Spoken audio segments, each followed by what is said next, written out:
Science teacher could lose her job after she spoke out against the teaching of critical race theory in schools. In February last year, Chanel Fahl replied to a Facebook message asking fellow teachers to share Black Lives Matter resources by saying children should not be indoctrinated with critical race theory and that schools should be non-partisan. After initial investigation by her school, she was suspended without pay for 1 week. But she is now facing a second investigation from the Ontario College of Teachers, and her teaching licence is now at risk. I'm delighted to say that Chanel joins me now from Ontario in Canada. Chanel, thanks very much for joining me on Free Speech Nation. Thank you so much. It's an honour. Chanel, can you just talk us through your story here? When did all of the trouble begin? What happened? Well, February 2021, I was in a private teachers Facebook group, and I put 2 comments. I said exactly what you just said. I opposed critical race theory. I said we should treat kids, we should model kindness. We should speak against any form of discrimination we see. Basically, I was saying we should follow the golden rule. And I put up a video of a UK member of Parliament, Kemi Badenoch, who was saying how her government stands against CRT.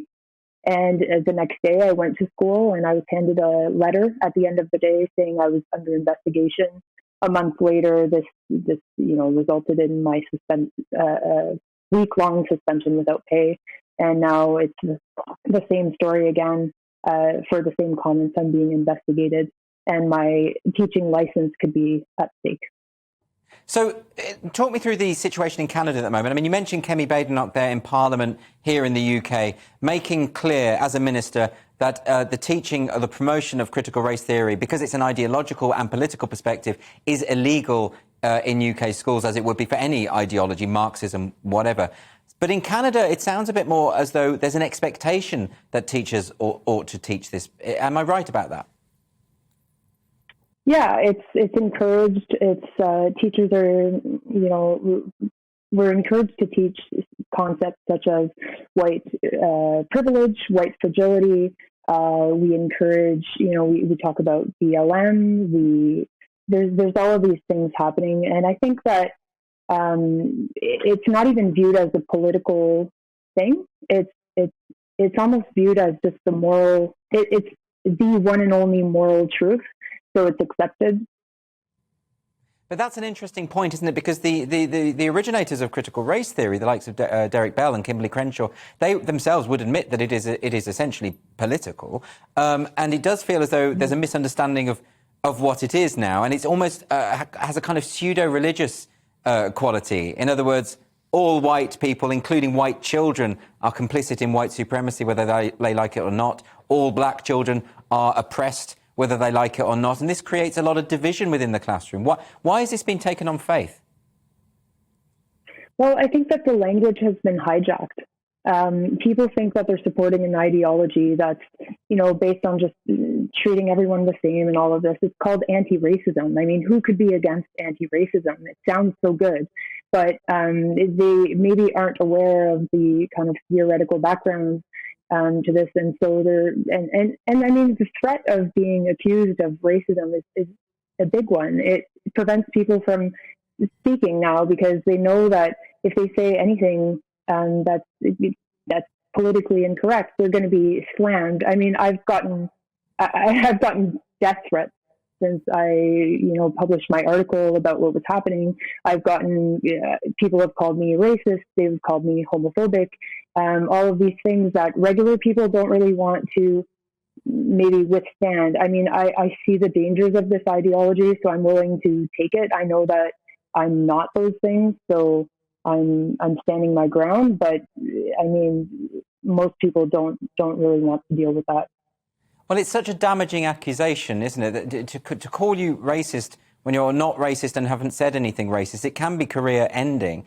And, of course, it also provides cover for actual racists, if you're just throwing that word around like that. And critical race theory, if implemented, can lead to racist outcomes. At the London school, the American school, they had racially segregated classes after school for children.